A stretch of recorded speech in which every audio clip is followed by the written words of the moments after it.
has been a lot of fun. Having a chance to talk a little bit about sports. Last week, I talked with Matt Middleton, head high school coach down in the state of Louisiana. That was really good perspective for me.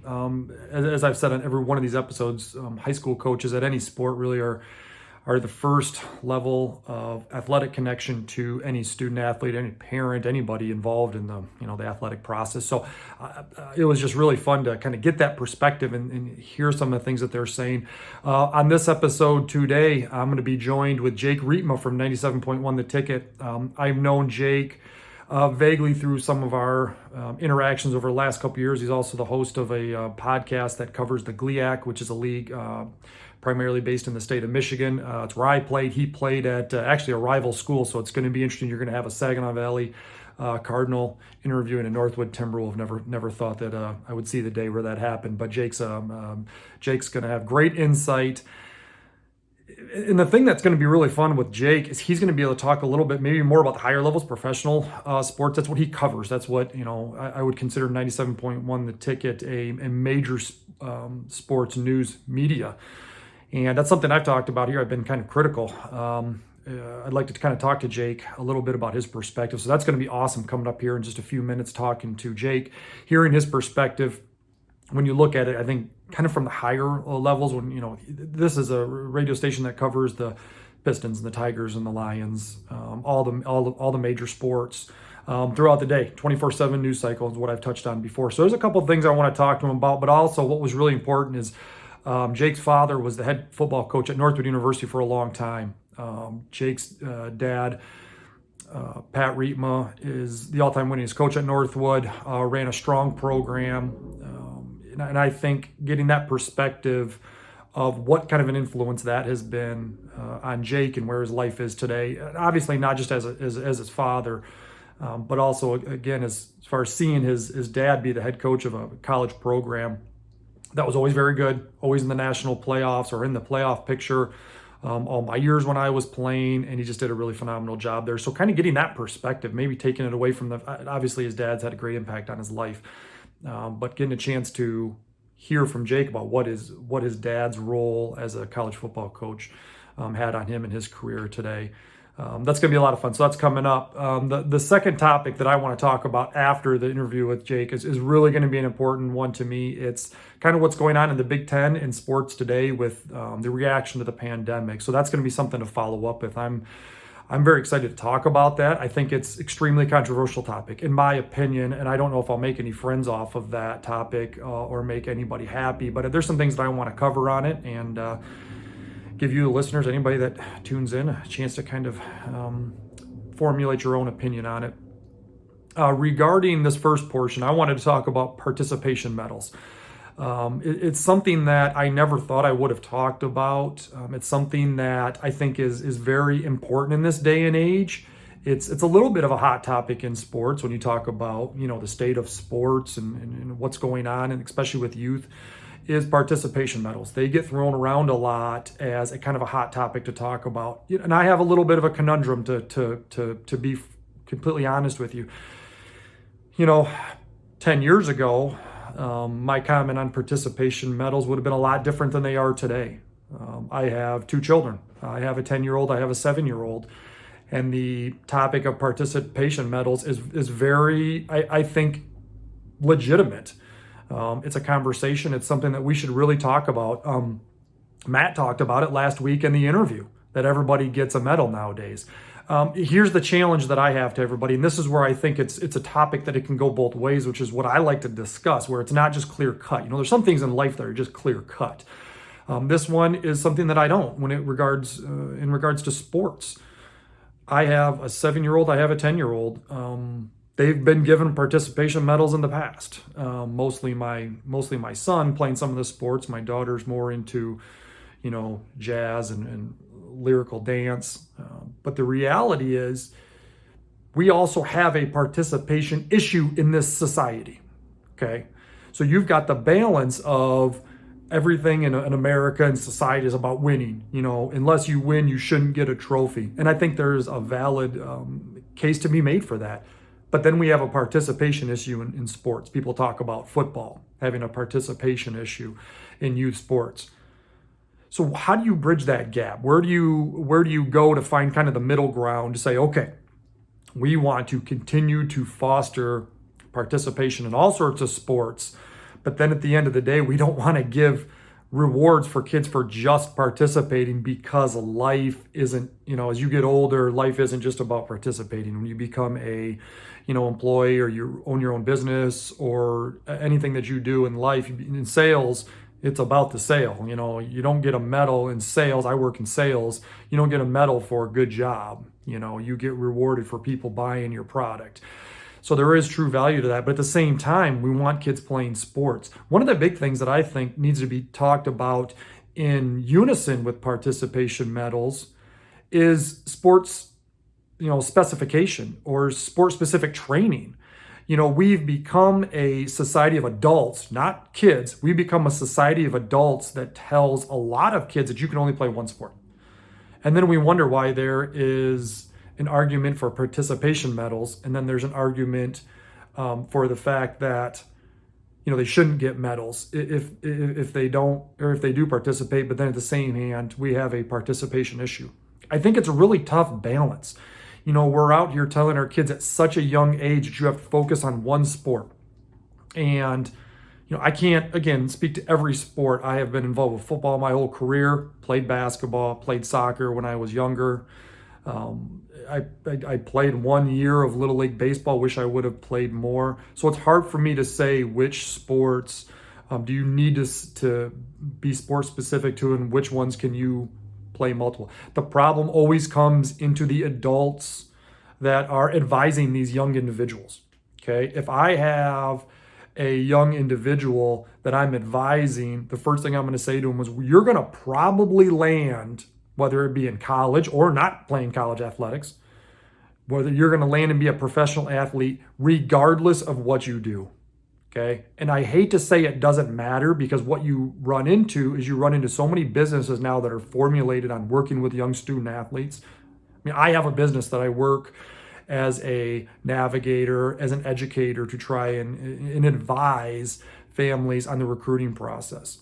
Okay, so I'm kind of speaking out both ends of my mouth a little bit, but the reality is when you have so many business and jobs that their job is to work with young student athletes, that's going to become sport specific, because at the end of the day, you can always say, if I just train for football, that gives me my best chance to be prepared for when that opportunity comes up. But my argument is, to anybody that will listen, is that really doesn't matter. It's kind of irrelevant. And I know it's really tough to hear, but you're going to end kind of based off of your God-given talents, where you're supposed to end. If you are 6'4", 280 pounds, and you can run the 40 in 5 flat, 5.1, you are going to have a chance at the Big Ten, okay, to play football. If you are 5'11" and you are 250 pounds, you are not going to have a chance at the Big Ten. And there is almost nothing you can do. Time can maybe tell you that as you grow and you maybe missed the window to be recruited and as a sophomore to play at some of these big schools in the Big Ten or in the Pac-12 or in the SEC, and somehow you hit a growth spurt in college and you walk onto a place. I mean, you use the example of TJ Watt all the time. He took a scholarship to Central Michigan. I don't think he had an offer to University of Wisconsin. Played there for a year, got bigger, stronger, transferred to Wisconsin, and look where he is. So the timetables don't always match up. So you can play that game a little bit with sport-specific training. But my advice to anybody is kind of let it happen. And it's okay as a parent, as an adult, to say to a young student athlete, listen, because you choose to play, I don't know what some of the spring sports are. I mean, I'm not sure if tennis is a spring sport.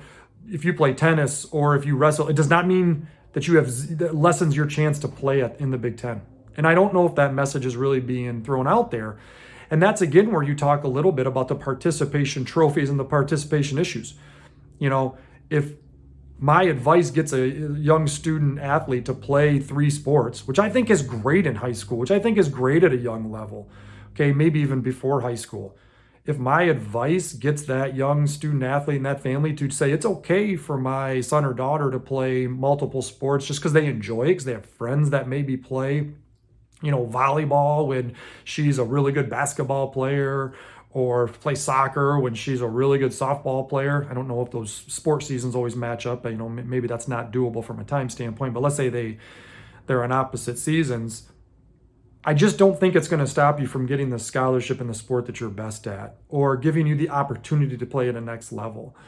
You know, and I think those are things we're struggling as a society to advise people on. We always want to focus on trophies and medals. Well, I don't know. What's the big deal if a kid gets a medal? To me, that's always my first thing. Not happy about it. Not going to say it's something I don't discuss with my son when he's received medals just for playing and being part of a T-ball team that he was part of. But at the same time, I want him to keep playing. So it's this tough balance. You know, we sit here and we hammer these kids and we give them, so much time it's on social media and an adult or something saying we shouldn't be giving out participation trophies. I don't know. Is it that big of a deal? You know, when I was a kid, okay, they didn't give out a ton of participation trophies that I can remember. You know, but they also did a lot of other things. I mean, I remember when I was playing baseball and at the end of the season, you know, we had like a pizza party at the end of that one season. I thought that was really cool. You know, that was something that I thought was really fun. And I don't know, again, it didn't keep me playing. But at the end of the day, I thought that was really neat. And in some ways, I remember that more than I remember getting a hit in the fifth game. I mean, I don't know. I think we've gone so overboard on focusing on things that really don't matter as adults. Kid gets a participation trophy or a participation medal. What's the big deal? Again, we were talking to Matt last week, Matt Middleton. He doesn't agree with it, and that's fine. If you don't agree with it, raise your family the way you choose to raise them. You know, advise your kids and your nephews and nieces and any grandchildren, however you want to advise them. But I don't know, we always want to get to this point where we are just like throwing our opinions out at everybody. I don't know, what's the big deal? You know, we need kids playing sports. We don't need kids doing less, but as adults, we're the ones that have to take the step back and say, okay, my kid playing 3 or 4, sports throughout the year is not going to hinder his chance to be a Major League Baseball player or to be in the NFL or to play in the WNBA or the NBA. I think that's the biggest thing that we can do as adults when we kind of talk about participation and participation medals. Kind of let it happen a little bit. That's my advice to any young student athlete. Let it happen. If you're a really good football player and you're a wrestling coach, this is probably I can speak to this because I've seen this happen. You're a really good football player, okay? Maybe, you're a linebacker and your coach asks you, or your wrestling coach asks you to wrestle in the 185 weight class. Well, that's not a great weight class to say that you're going to be a college linebacker because of the physical toll it takes. If you're that talented to play at a certain level, first of all, they'll see that, and coaches love that competition. But then second of all, you'll gain that weight back because it's that natural, you've got that natural build. And that's why you were getting that interest anyways. So I think the kind of participation trophy is used a little bit incorrectly as far as how we're viewing it. If a sport, coach gives out a participation trophies and that helps that kid come back the next year, nothing wrong with that. Okay, life as they become 30 and 30, I'm 37. Life doesn't give me any participation trophies. I figured that out, and it didn't take me worrying when I was 10 years old, worrying about whether or not I got I think sometimes we're always trying to teach these kids these lessons in life about how to be an adult when they're kids. I know this much. Outside of my wife and my 2 children, I'd give a lot to go back and be a kid again. That was a lot more enjoyable at some point than being an adult with all these, responsibilities and all this stress and all these challenges that we have going on in the day and age today. Doesn't anybody else want to go back and be a kid? I mean, I know I sure do. So we're always trying to teach these kids these lessons about how to be an adult, how to be how to live life when they're kids. I don't know. Maybe we as adults should take a step back and kind of let it happen a little bit. So what? Your kid gets a participation medal. Boy, there was that really funny movie, and I think it was Meet the Parents, and they showed, how was it? I can't remember, Ben Stiller, and they showed him in his room, and they had the conflicting 2 different families. Ben Stiller's family rewarded the fact that he, was 10th place, and I think it was Robert De Niro was the father of the other family, his soon-to-be wife, and he was, they only valued winning. And that was kind of a funny part, but that kind of correlates a little bit to what we're talking about. You've got 2 different ways about going about it. It's not a big deal. I mean, however anybody wants to go, if you are really big on only getting a trophy if you win and your kid gets a participation medal, talk to them about it, take it away, that's fine. As long as you communicate and let them know what's going on. But if you want to sit here and say, it's okay, my son or daughter played a sport for 4 or 5 years And those types of things help them stay playing, help them stay with their friends during those years of playing that given sport. I don't know. I don't think it's that big of a deal. But at the same time, if you want to advocate that winning is all that matters, well, there's value to that too. But to think that that's going to turn around in 20 years and make you think that your son or daughter is going to be ultra successful because they learned at 10 years old that it's only about winning, I don't know. Maybe.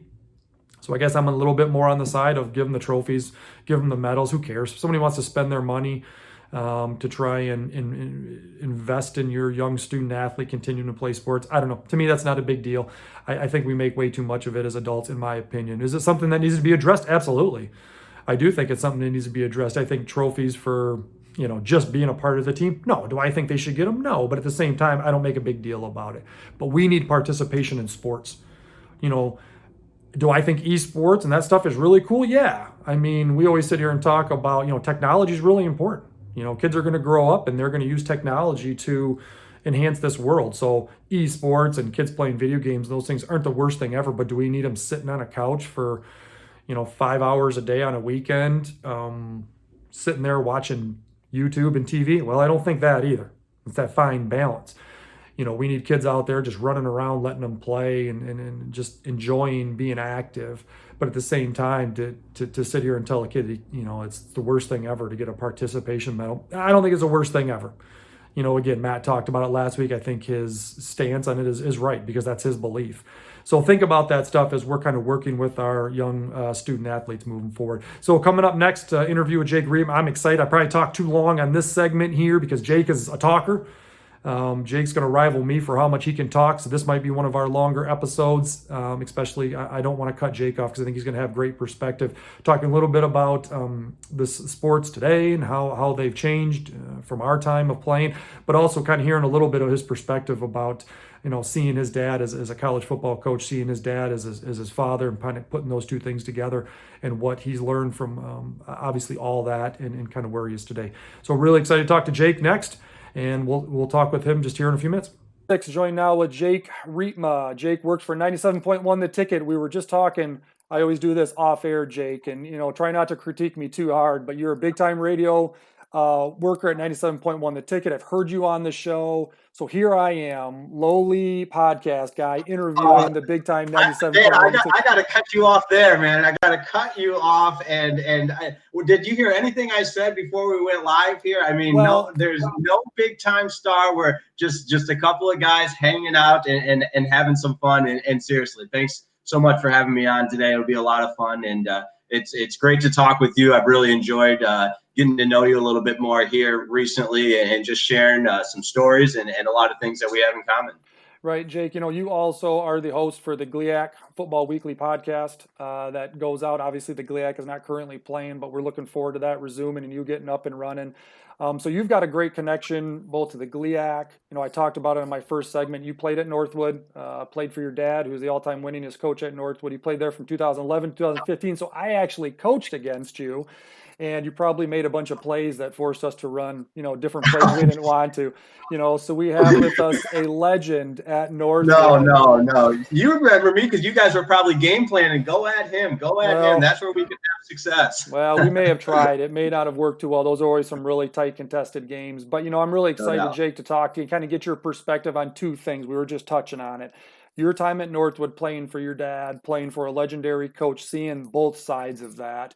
And then I kind of want to talk a little bit about, your perspective, maybe coming from working at 97.1 The Ticket and seeing sports from such a higher level that you guys talk about and what kind of impact that has on, sports and society today. And I actually like to start there. If there's anything that I've ever been critical on this podcast or even just with people I'm talking to, in today's society, the 24/7 news cycle, I think, has a great impact. You can look at it positive or negative to however you choose, in society, because you guys have to talk. You guys have a job to do. You have to fill a time talking about sports, and that's got to create so much conversation. From your perspective, working at 97.1, listening to some of those radio personalities who are super opinionated, and it's a great entertainment, what kind of impact do you think the major sports media has on sports today? Yeah, Dan, I think it's a great topic of discussion, and a lot of it for me is about the perspective in which you're approaching the overall content, if you will. And that's one thing that in my, I don't want to say I have the most unique perspective, but I have been fortunate to kind of have a lot of experiences as both an athlete, and being raised by a coach. So I like to think, and my brother is a coach, I like to think I kind of have that coach's perspective. And then as a sports journalist, I went to Northwestern to really hone in on the craft after my time at Northwood to be the best, sports reporter, sports journalist that I could be. And I'm very, very young in all this. I'm learning each and every day. And I think if you talk to some of my mentors who I've been fortunate enough to get to know, they would tell you I still have a lot to learn. Right. But to take kind of the slice of the whole sports media pie and just look at sports radio specifically, it's a really delicate balance between having those big opinions and developing engaging content and connecting with your audience, and also being fair to the teams that you cover. And I've had some great conversations with guys at 97 The Tickets who, to no fault of their own, but they've never been on the other side. They've never played sports at a very high level, and those that have, it's not to put athletes on a pedestal, but it's right. Different when your perspective has been on that side. You've been in locker rooms, you've been, I guess for lack of a better term, you've been yelled at by a coach, right. Because I think in going back to being raised by a coach and the relationship I had with my father, and then having the opportunity to play for him, which is to this day what I'm probably most thankful for in life, and those memories that I cherish. But it's the best way to describe it all is your perspective. I think you have that ability to see things from different point of view and kind of toe the line between sports journalists and also remembering that the people you're covering, what goes into being an athlete to a coach. And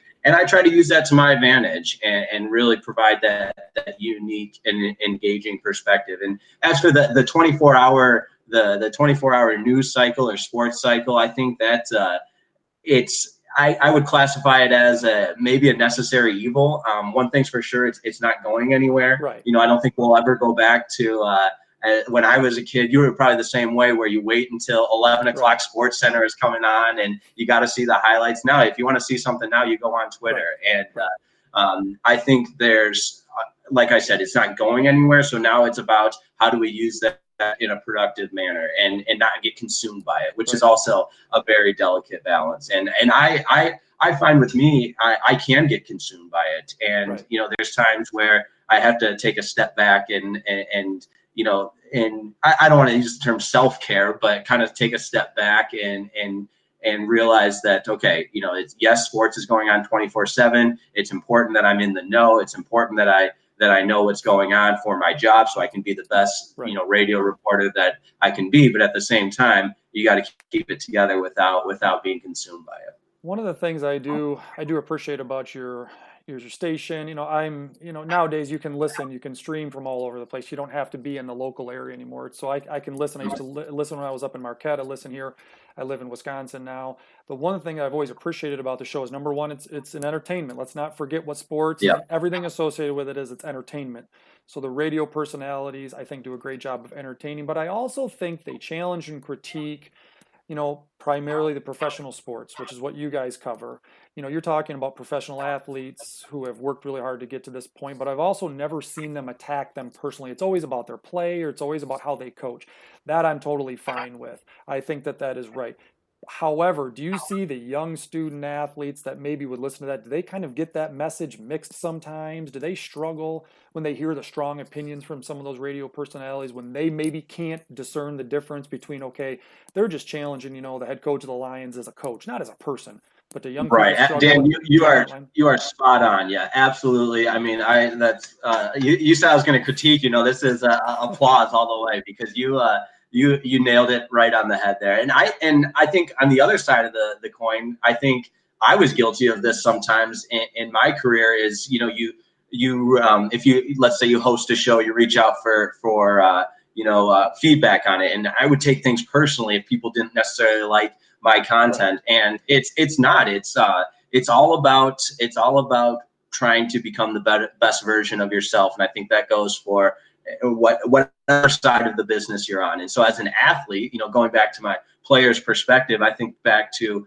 when I would be challenged by coaches, and I could write a book on all of the wisdom I learned from my father. But one thing that he always stressed was, when a coach is getting at you or coaching you hard, that's because he believes in you. He cares about you. You should be most concerned if a coach stops yelling at you because he doesn't care anymore. He doesn't think you can get the job done. And I guess to your point about younger athletes maybe taking things personally, and I don't want to get into the young athletes are so soft now, because it's we don't want to do that by any means. But I do think there's an element of just inexperience, and you grow as a person to where you become more coachable. You're able to take the criticism a little bit more. And that, again, that goes for me. I've even felt that in 2 years being at the Ticket, we get negative feedback all the time. And, it's depending on the source too. If it's a credible source, you take it into consideration and think, okay, I could have done this better. I could have been better here. But the same goes for athletes. I think, knowing that it's not an attack personally, but it's a commitment to the job, a commitment to the craft. I got to ask you, I want to take some time here to talk about your time at Northwood, playing for your dad, legendary head coach at Northwood, all-time winningest coach. We've touched on that before a little bit. I really want to talk about the balance between being son and player. Everybody I've talked to this point has either been a former player or was, I spoke with somebody I used to work with that's a head high school coach, and he coached his sons. So we got kind of the reverse standpoint last week. But this week we get a chance to talk to somebody who played college football, played for both his father and the head coach at the same. Your father was the head coach. Was there a unique pull, or did you just feel it all meshing together? Did you treat your dad as dad at practice, or was he coach, or was it kind of hard to draw those lines sometimes? Yeah, great. Another great question, Dan. And it really is a fun subject for me to talk about. And I appreciate you allowing me the platform to do so. For those that don't know, my father he passed away in 2015. We miss him every day. And I think that adds to the memories and just cherishing those. And I cannot stress enough how much of an honor it was to play for my dad and have that opportunity. And to take it a step further, it was something I always wanted to do, growing up the son of a coach. Because, when my father first took the job at Northwood in 1992, the year I was born. So that's what I always knew. And I grew up, idolizing Northwood football players.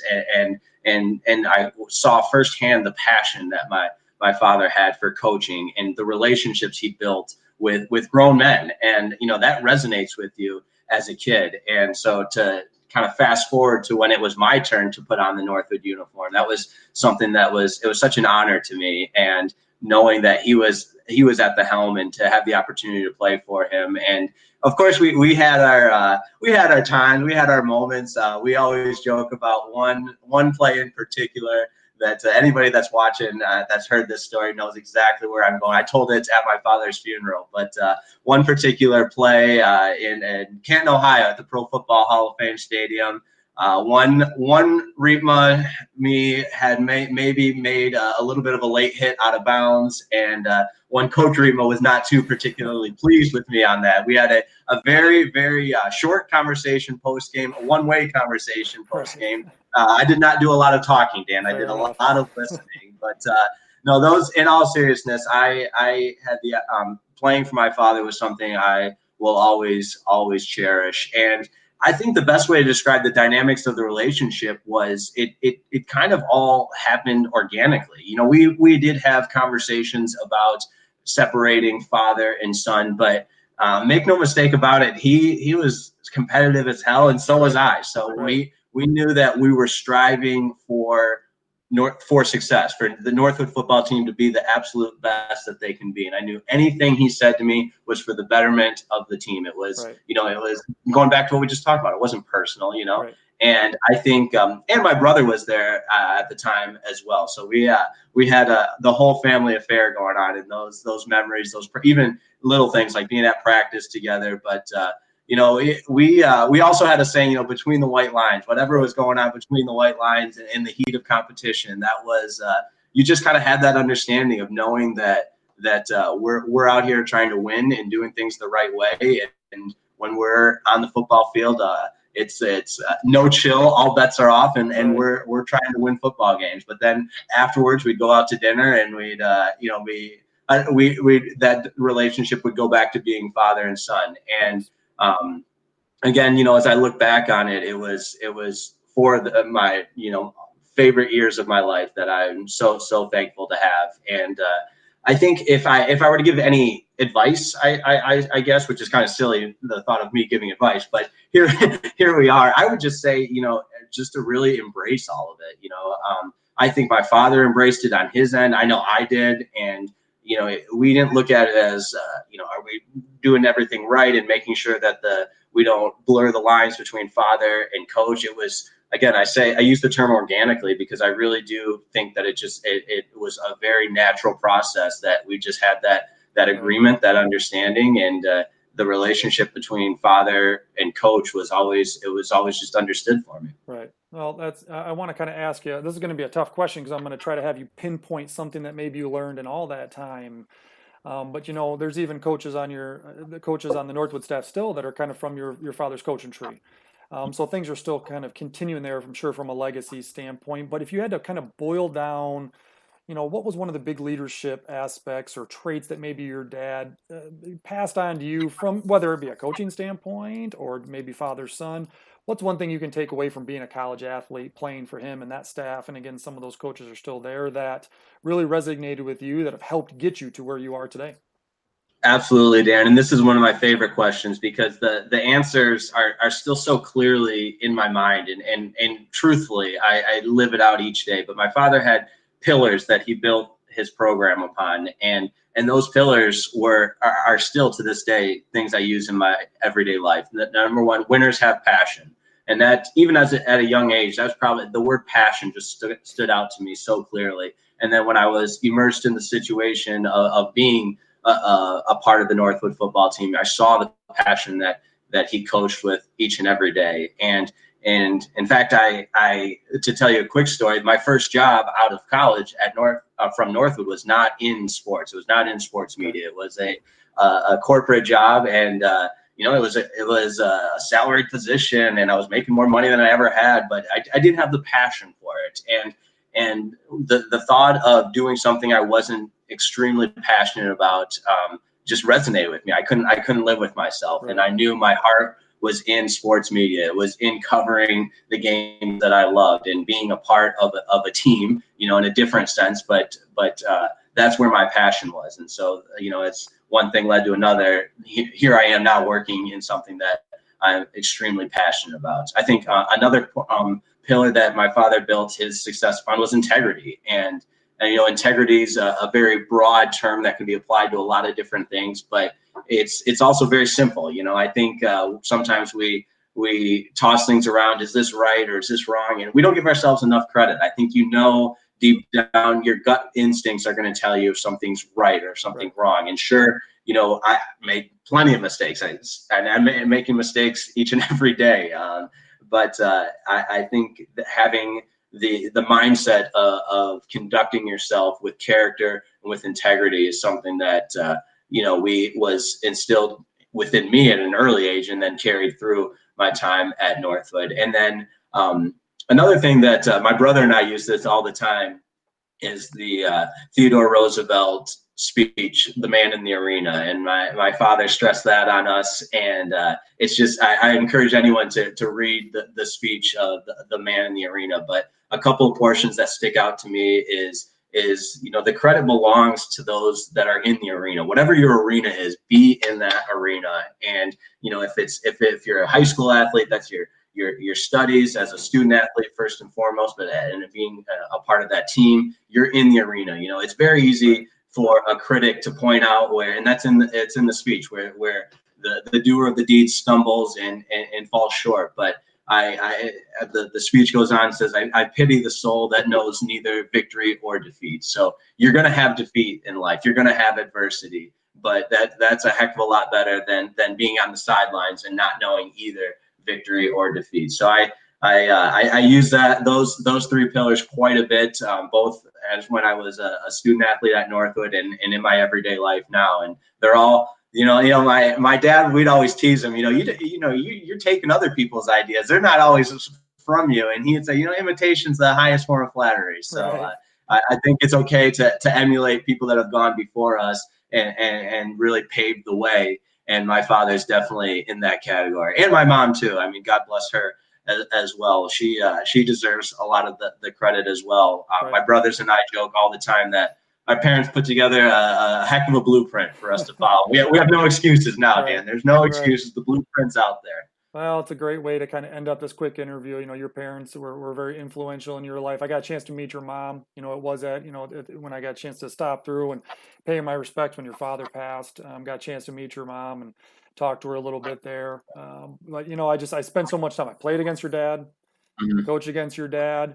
And to think what he may be thinking right now, knowing that a Saginaw Valley Cardinal is interviewing a Northwood Timberwolves, mortal enemies other than in this That's 10 right. minute, we had some really good battles, and I'm sure maybe he's getting a kick out of it right now. And I even wore a little bit of my blue for you. Yeah, I see that. You had to stare at the Saginaw Valley pictures in the back. I'm sorry about that. You had to look at a couple Saginaw Valley things, but that was a lot of fun, Jake. I think that perspective was really good to kind of hear what it was like, to play for your dad, some of the things you took away. And I know, the Go Make a Difference initiative is really strong and important. And I think really, it was always, I always saw it as Go Mad, and it took me a while to realize really what that MAD stood for. And to be able to go out and make a difference is something that I think we need more in this society. We need more in life. We need people to go out and really make a difference as opposed to just maybe whining or complaining. I am a big advocate that sports is really the tip of the spear for that. So I think your message was right on. Yep. I would not. There's no chance I would be where. And again, I say this as I'm striving each and every day to continue to push to meet my goals and where I want to be down the road. But what I learned as a student athlete at Northwood, there's no doubt in my mind that is to help form me to become the person I am today. Well, that was a lot of fun, Jake. At the end of the day, I know the GLIAC's not playing right now, and this was a really fun interview. I think we formed a good friendship, but when Saginaw Valley and Northwood meet, we will be on opposite sides. You do realize No doubt about that. That's right. We got to get that axe back. We got to paint it blue. It's a heck of a rivalry. It's one that I really cherish, and not to try to, you mentioned, getting the axe and that trophy is really important, but that battle between those two teams, I think, really epitomizes everything that sports is about. And hopefully a lot of people get a chance to follow it and see it this upcoming spring. So, Jake, stay safe. We enjoyed having you. That was a lot of fun. We look forward to talking to you soon. Absolutely. Sounds good. Thanks so much, Dan. All the best to you. Thanks, Jake Riepma. That was a lot of fun. Getting a chance to, follow Jake's career, coached against him, and with his time at Northwood. And then when I saw that he was at 97.1 The Ticket, it's a radio station I've listened to before. I've actually heard him on air. I think he does a phenomenal job, and he does a really good job with GLIAC Football Weekly podcast. So thanks for him to jumping on. His perspective about being, a player, being a coach for his legendary father at Northwood. There was just some really good messages in there. I think for any young student athlete, any parent, any adult to listen to and just really kind of hear with where we're going, how you can improve yourself. So thanks to Jake for coming on. That was a lot of fun. I want to do a final segment here, and I'm going to talk about the Big Ten and sports restarting. I don't know if I'm going to make any friends here. I mentioned it in the first segment. This is going to be pretty tough and pretty critical for me because I have some really strong opinions on this, and anybody that's heard me talk about this topic has heard me be pretty opinionated, and I'm have pretty strong convictions regarding this. So, we've had all this going on with the pandemic, and there are a lot of moving parts to this. There is a health and safety measures, which is the most important thing, which is all that really matters. And then it sure seems like there's some political elements of this. I am not going to talk about the political elements. That's for other shows. That's for somebody else to talk about. But I had obviously been following since the summer what's going to go on with sports in the fall. What happened in the spring was just wild. This virus came on, and it came so fast. That we were all just kind of trying to figure it out at the time. And for all those sports and the NCAA tournament and all those spring sports to be canceled, it was a shame, but it does feel different than where we currently are. And as we all kind of went through the summer, we're all waiting to see what's going to happen. And of course, because you're affecting football season, great big bad football, this was a big topic over the summer. So what happened with so many sports, with so many leagues, is they canceled their leagues, I think around August. I was a part of the GLIAC. They had, at one point pushed to conference only, and then after that chose shortly after that to cancel the season and move to a spring schedule. My opinion on this thing is maybe rooted in that I was somewhat inside of it, but I'm very frustrated at leagues like the Big Ten. It's my opinion. For those coaches that I know at that league and other ones that are going to get a chance to play, I am happy for them now. But the decision-making process of the Big Ten is very discouraging to me. I guess I can also speak to some of the state governments that have I'm going to use the term flip-flopped on sports in the fall. And here's the challenge that I have with it, okay? And this is the statement I've said to anybody. What changed from 2 months ago? Okay, number one, we know more than we know now. So I agree with that message. But it just doesn't feel, that message doesn't feel legit. Okay? It feels like it's something they formulated to say we needed to get football back or sports back because we saw other schools or other leagues, that decided to push through. Okay? You always knew there was going to be challenges. On the front end, you knew there was going to be games that were going to get canceled on a Friday for that Saturday noon kickoff between whoever. Okay, in high school, you knew because kids are going to try to come back to school, you knew that there was going to be weeks that they were going to be canceled. You knew that before, in my opinion, in my belief system, and what I've been following and what I've been reading. To be slow, to be patient, to me was the right move. You see leagues like the SEC, they never wavered. University of Notre Dame, they joined a different league for the year so that they could play. And to me, that was always the right approach. Okay, now this is the first time I'm talking about it, so if someone's a first-time listener, then you obviously didn't hear me talk in the summer. I didn't have any medium to talk about at that point, but just to my friends, to my colleagues, that always should have been the approach. Slow down. We know more about the situation. Take our time. You don't have to make drastic, cut-the-line decisions. But that happened in August. My argument to the case is when that happened, how you can go back, how you can restart the seasons, and again, especially in football, I'm going to ask, what kind of credibility do you have moving forward? And I'll challenge, Kevin Warren. Okay, he's in a big-time position. He's prepared for the criticism. He stepped into quite a buzzsaw, but it is what it is. Okay, he's prepared for this criticism. He looks like he is well qualified for the job at the beginning, but you have to be ready for this criticism. Okay, and everyone is throwing, arrows at him left and right. That's part of being in the job. But at the end of the day, how do you have credibility moving forward is my question. It's an open-ended question. I don't have the answer. Some people are just going to blindly follow anybody.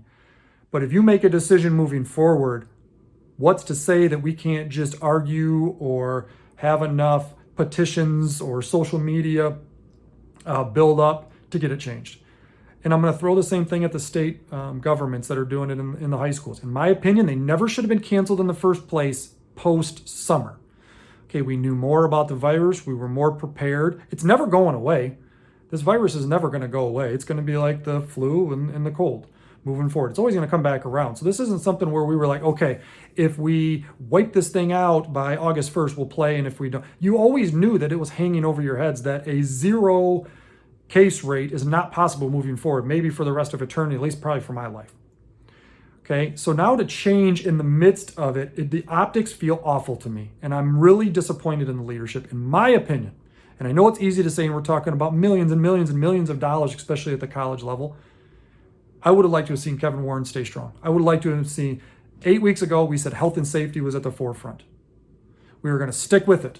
We know it's not what everybody wants. We're going to stick with the fact that we believe that the health and safety is the most important thing for these kids. While cases are rising at colleges, by the way, okay, they're having kids stop and going to school at colleges, and they're starting football. Makes no sense to me. The credibility has been shattered, in my opinion, of the leadership at some of these highest levels. And I don't know how we're now going to expect the youth of America, of our society, to not think this is normal. You make a decision, it doesn't mean anything nowadays. Somebody makes a decision, you don't have to listen to it. You get enough people to argue, get enough people to complain, and we'll get it changed the way we want it. I don't like that philosophy. Okay? Now, here's what I would also say to the leaders. At the end of the day, you had a lot of time. You get paid a lot of money to figure this out better than how we did it. Okay? It's easy for me to sit here and say, I'm not involved. I'm sitting in my little office on this YouTube, just giving my opinion because this is America and I'm allowed to do it. But at the end of the day, this is what you get paid for. So I don't want to hear you complaining afterwards because you've destroyed your credibility and you've got a lot of work to do to build it back up. And again, I'm kind of speaking to the Big Ten. That's my area. I know I'm not involved in some of these other leagues.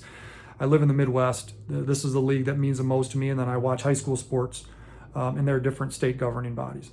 Okay, so to me, I think all those people that are involved in those decision-making processes, you got a lot of work to do to build your credibility back up because I think it's been shattered. In my opinion, I speak for one person and one person only. And I think it's something that we have to evaluate as leaders, as adults moving forward.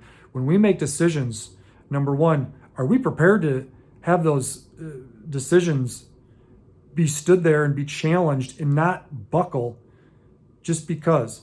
And that's the thing I struggle with. I watch all these parents want their sons to play football, and I agree with them. They never should have been taken away, in my opinion. A lot of safety measures were put in place. A lot of very hardworking coaches and administrators put themselves in position to find a way to get it done. I think we should have stayed the course with it. And if you have to deviate in the middle of it, adjust. I hate to use the word pivot, but then we do that because we know more about this virus. But for them to make those decisions and then turn around in 5 weeks, it looks to me, and I'm sure millions of people have said it, it looks to me like they watched all those teams playing in week 1 and 2 and said, oh boy, we missed out. And I don't like that. You make a decision, stand strong. And I'll use baseball as an example. The Major League Baseball early on in their season had some cases and everybody thought, here we go, it's going to come crashing down, and they pushed through. Now they've got the finances to be able to handle the testing and make sure that their players and their professional athletes and make sure that their players are, healthy, as healthy as and safe as they can be. It's different than high school sports. It's different than small college sports, and heck, it's even different than major college sports. Okay, but at the end of the day, I'm really discouraged by the leadership and the decisions that we're making that are now showing young people in society that if you don't get what you want, all you got to do is make a big enough ruckus and you'll get it. And I think that's concerning. So you leaders, again, I could be wrong on that. Again, I'm probably on an island on this. For the schools and the players and the administrators and the coaches that got a chance to play this fall because of these decisions being reversed, I'm happy for you. I really am. I want to make that very clear. But at the same time, we got to be very cautious about how we are going to move forward in society with decisions. And if it's something that we don't like, I talked about it in the last episode. Sometimes you get put in position where you got to do something you don't like. You got to do something that doesn't seem fair. And in this case, no one was asking you to go overseas and fight a war. They were asking you to listen. They were asking you to maybe miss a senior year, everything you'd ever worked for.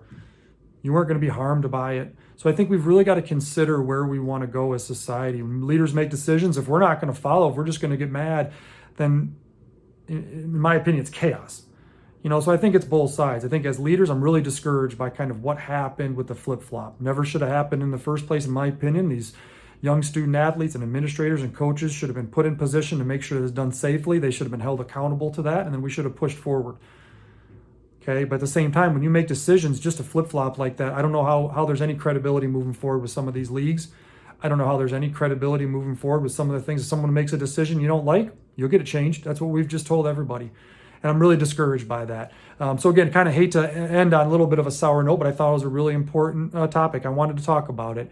I wanted to save it for the end. So hopefully everyone was able to kind of follow up and listen. You can formulate your own thoughts on this last segment. Again, I'm sure I do not share the same mentality as everybody. Maybe I speak for myself and myself alone, and that's fine. I'll stand on that island myself. But at the end of the day, I can't thank Jake Riepma for coming on enough. That was a lot of fun. Getting a chance to talk to him and kind of hear his perspective, again, both as a coach, where he, kind of fits with, the major sports media. And again, just kind of talking a little bit about sports and just kind of reviewing some of those things about participation trophies. Hopefully it resonated with somebody. If it did, great. Again, I'll always say, feel free to comment, make some, suggestions, things that you think if you happen to follow and listen to the show. I really enjoy doing this. So look forward to next week. Everyone stay healthy, stay safe out there, and enjoy your weekend.